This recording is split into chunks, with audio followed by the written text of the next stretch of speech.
arquivo sombrio. Os ecos que você ouve talvez não sejam apenas da sua imaginação.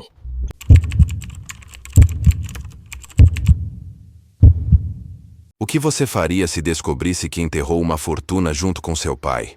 Os eventos que você está prestes a conhecer aconteceram em uma pequena cidade do Vale do Paraíba, onde um homem simples levou para o túmulo mais do que apenas seus últimos suspiros. As autoridades nunca souberam da verdade, mas as evidências permaneceram enterradas por apenas alguns dias. Antes de prosseguirmos, um aviso do Arquivo Sombrio. Esta narrativa contém elementos perturbadores sobre ganância, morte e o preço terrível da profanação. Talvez você deseje nunca ter conhecido esta história. Osvaldo Mendes tinha 57 anos quando sua vida mudou completamente numa manhã fria de junho. Motorista de ônibus há mais de 20 anos, ele conhecia cada buraco, cada curva da linha que ligava a cidade pequena de Pindamonhangaba à capital. Era um homem de rotinas simples. Acordava às 5 da manhã, tomava café preto sem açúcar, lia o jornal local enquanto sua esposa Maria preparava a marmita e saía para mais um dia de trabalho. Naquela terça-feira específica, 3 de junho de 2019, Osvaldo fez algo inédito. Parou no bar do Zeca como sempre fazia na volta do último horário, mas desta vez comprou um bilhete de loteria. Não era supersticioso, nem costumava apostar, mas algo naquela noite o fez olhar para os números impressos no papel e pensar: e se for hoje? Guardou o bilhete cuidadosamente no bolso interno do paletó azul marinho, aquele mesmo que usava apenas em ocasiões especiais. O destino, porém, tinha outros planos para Osvaldo. Na manhã seguinte, quarta-feira, 4 de junho, enquanto se preparava para mais um dia de trabalho, Osvaldo sentiu uma dor súbita no peito. Maria o encontrou caído na cozinha, ainda segurando a xícara de café que se estilhaçou pelo chão frio. O ataque cardíaco foi fulminante. Aos 57 anos, Osvaldo Mendes partiu sem ao menos saber que havia se tornado milionário na noite anterior. Roberto, seu único filho, chegou de São Paulo no mesmo dia para cuidar dos preparativos do funeral. Aos 32 anos, Roberto trabalhava como contador numa empresa pequena. Ganhava o suficiente para viver dignamente, mas nunca sobrara dinheiro para luxos. A morte súbita do pai o deixou devastado, especialmente porque nunca haviam sido próximos. Roberto passou a adolescência inteira brigando com Osvaldo, que considerava teimoso e antiquado. Agora, diante do caixão fechado, sentia apenas arrependimento. Maria, entre lágrimas, pediu que Roberto escolhesse a roupa para vestir o pai. Ele sempre disse que queria ser enterrado com o terno azul marinho, murmurou ela. Aquele era o favorito dele. Roberto encontrou o paletó no armário, ainda com o cheiro característico do pai, uma mistura de sabonete de glicerina e o perfume barato que usava aos domingos. Sem pensar muito, entregou a roupa completa para o funcionário da funerária. O velório foi simples, como Osvaldo teria desejado. Alguns colegas de trabalho, vizinhos antigos, parentes distantes. Roberto observava o rosto sereno do pai através do vidro do caixão e se perguntava quantas palavras haviam deixado de trocar. Quantos abraços haviam evitado por orgulho. Quando chegou a hora de fechar o caixão definitivamente, Roberto colocou a mão sobre o vidro e sussurrou um pedido de desculpas que chegara tarde demais. Na sexta-feira, 6 de junho, Osvaldo Mendes foi sepultado no cemitério municipal de Pindamonhangaba, setor C, quadra 12, túmulo 123. Vestia seu terno azul marinho favorito, uma camisa branca engomada, gravata discreta e sapatos sociais pretos. No bolso interno do paletó, esquecido por todos, estava um pequeno pedaço de papel que valia R$2.400.000. A descoberta aconteceu 3 dias depois. Roberto havia voltado para São Paulo, mas retornara para ajudar a mãe a organizar os documentos pessoais do pai. Estava vasculhando a escrivaninha quando encontrou um bloco de anotações com números rabiscados. 6, 15, 23, 31, 38, 42. Estava escrito na letra trêmula do pai. Abaixo, a data. 3 de junho. Intrigado, Roberto ligou a televisão e procurou o resultado da Mega Sena daquela semana. Quando os números apareceram na tela, sentiu o mundo girar ao seu redor. 6, 15, 23, 31, 38, 42. Todos os números coincidiam perfeitamente com a anotação do pai. Mãe! Gritou Roberto com a voz embargada. A senhora sabe se o pai comprou o bilhete de loteria na terça-feira? Maria apareceu na sala, ainda de luto. Ele comentou alguma coisa sobre ter parado no bar do Zeca, mas não prestei atenção. Por quê? Roberto mostrou os números na televisão e a anotação encontrada. Maria empalideceu. Mas onde está o bilhete, Roberto? Foi então que a terrível realização os atingiu. Se Osvaldo havia comprado o bilhete na terça-feira, como era seu costume guardar coisas importantes no bolso interno do paletó, e se eles haviam enterrado o pai usando exatamente aquela peça de roupa, Roberto sentiu um frio percorrer sua espinha. 2.400.000 estavam enterrados a 2 metros de profundidade, no túmulo 123, junto com o corpo do seu pai.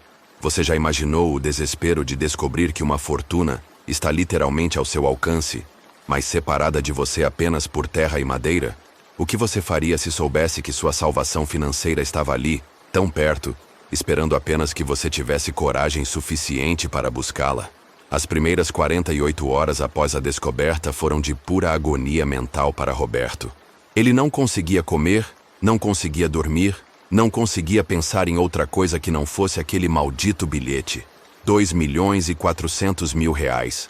O suficiente para quitar a casa própria, ajudar a mãe, talvez começar um negócio próprio.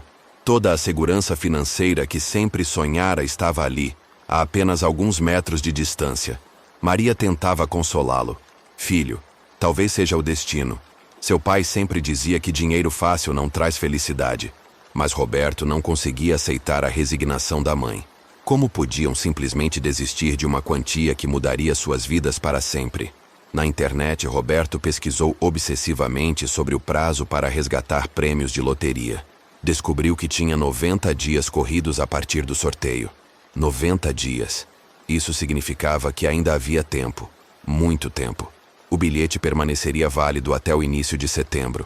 Durante uma semana inteira, Roberto tentou encontrar alternativas legais. Procurou advogados, questionou sobre a possibilidade de exumar o corpo oficialmente, conversou com a administração do cemitério. Todas as respostas eram desalentadoras. O processo legal de exumação poderia levar meses, talvez anos. Seria necessário comprovar a necessidade extrema, passar por trâmites burocráticos intermináveis, conseguir autorizações judiciais complexas. Quando finalmente conseguisse acesso ao corpo, o prazo para resgatar o prêmio já teria expirado há muito tempo. A obsessão começou a consumi-lo. Roberto abandonou o trabalho, alegou problemas familiares.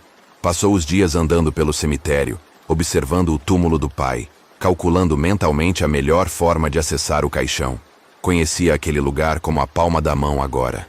Sabia que o zelador saía às 18 horas, sabia que não havia sistema de segurança, sabia que o setor C ficava numa área mais isolada, longe dos túmulos mais visitados. As pessoas começaram a notar sua mudança de comportamento. Amigos comentavam que Roberto estava magro, pálido, com olheiras profundas. Maria se preocupava com o filho, mas ele sempre desconversava, alegava estar apenas processando o luto. Como poderia explicar para a própria mãe que estava planejando profanar a sepultura do pai? Numa madrugada de domingo, exatamente 2 semanas após o enterro, Roberto tomou uma decisão que mudaria sua vida para sempre.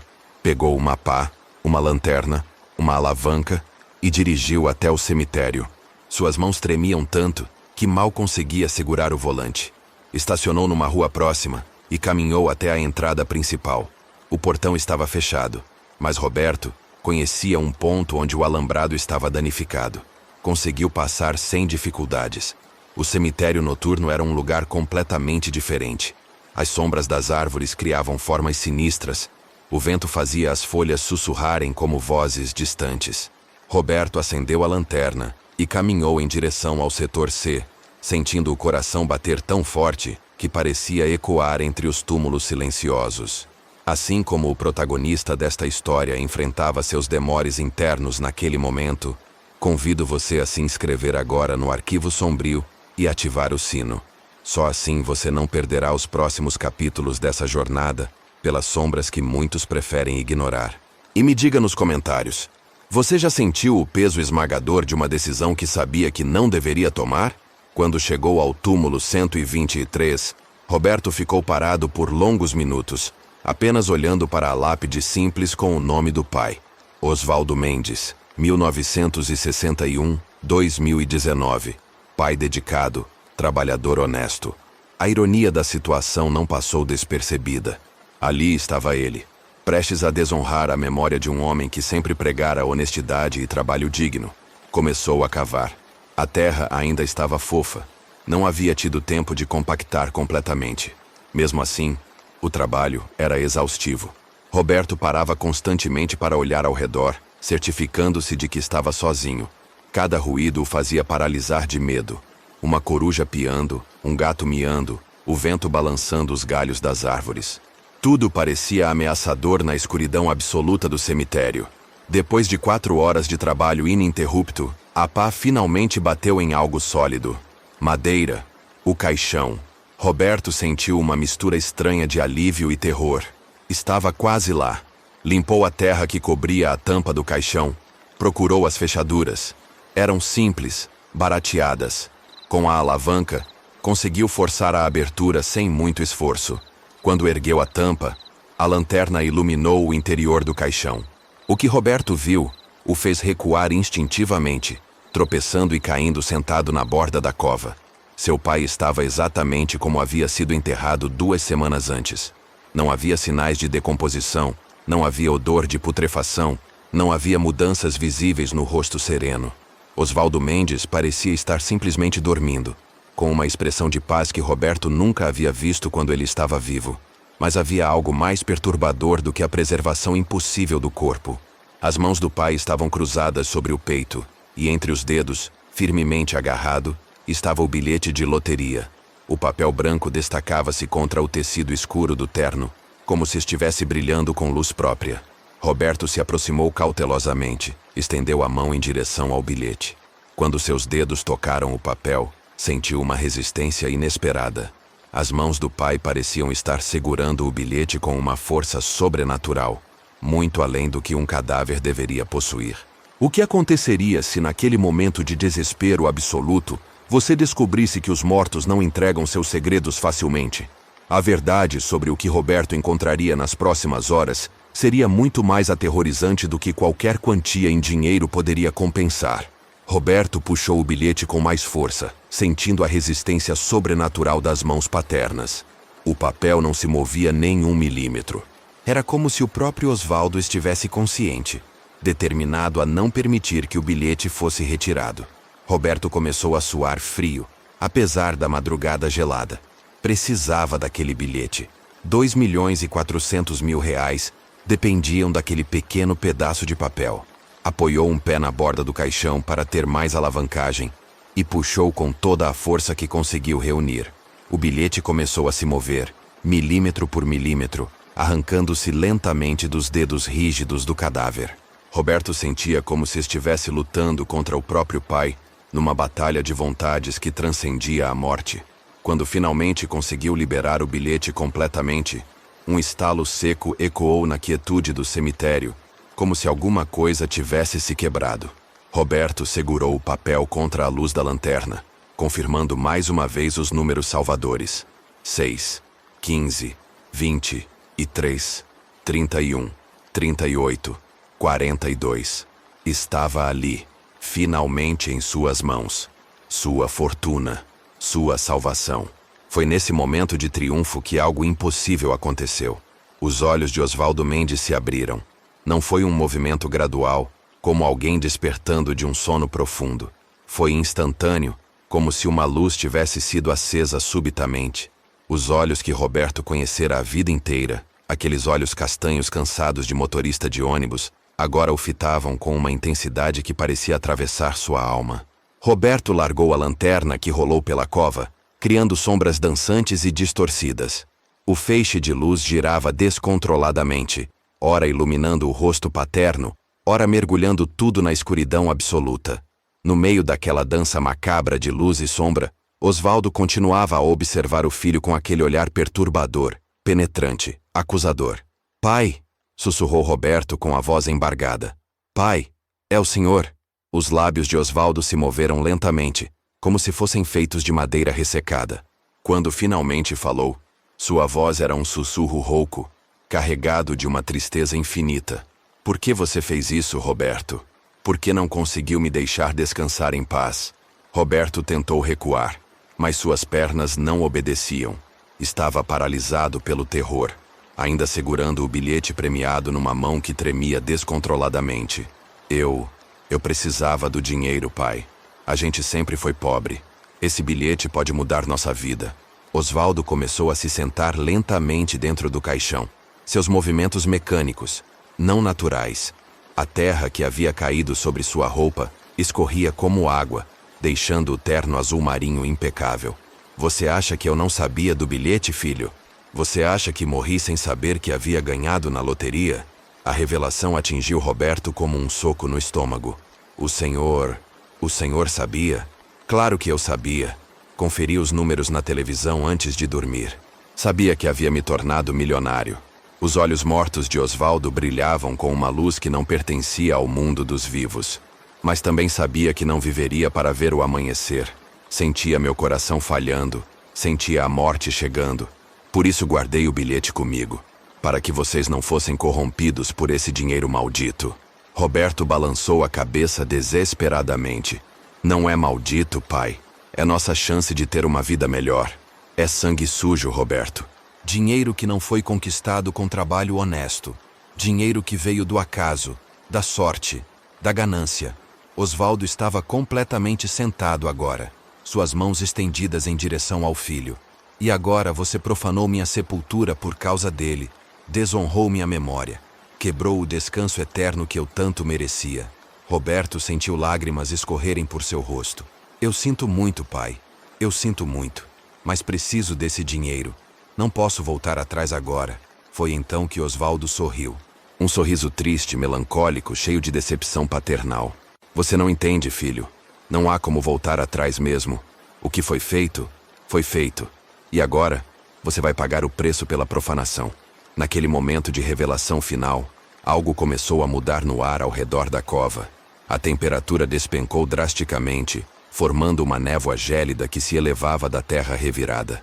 Roberto sentia como se milhares de agulhas de gelo estivessem perfurando sua pele. Qual é o preço, pai? Perguntou Roberto, já sabendo que não queria ouvir a resposta. O mesmo que você me impôs, respondeu Osvaldo, estendendo uma mão cadavérica em direção ao filho. A impossibilidade do descanso eterno. O bilhete de loteria na mão de Roberto começou a se desfazer, se transformando em pó que o vento noturno carregou para longe. 2.400.000 reais se desfizeram como um sonho interrompido, deixando apenas o vazio e a consciência do que havia sido feito. Os olhos de Osvaldo se fecharam novamente. Seu corpo voltou à posição original e a tampa do caixão se fechou sozinha, com um ruído surdo e final. A terra começou a retornar à cova por conta própria, como se mãos invisíveis estivessem trabalhando para restaurar o túmulo. Roberto ficou ali, de pé na beira da sepultura que se fechava sozinha, até o sol nascer. Quando os primeiros funcionários chegaram ao cemitério na manhã seguinte, encontraram apenas o túmulo 123 intacto, como se nunca tivesse sido perturbado. De Roberto, nunca mais se teve notícias. Alguns dizem que ele foi amaldiçoado e vaga pelos cemitérios do país, eternamente em busca de um descanso que nunca poderá encontrar. Outros acreditam que ele simplesmente desapareceu, consumido pela própria ganância e pelo peso do que havia feito. Maria Mendes ainda vive na mesma casa pequena em Pindamonhangaba. Quando perguntada sobre o desaparecimento do filho, ela apenas balança a cabeça e sussurra. Osvaldo sempre disse que dinheiro fácil não traz felicidade. Roberto descobriu isso tarde demais. Se esta história despertou seus próprios medos sobre ganância e as consequências de nossas escolhas mais sombrias, deixe seu like como reconhecimento das sombras que agora compartilhamos.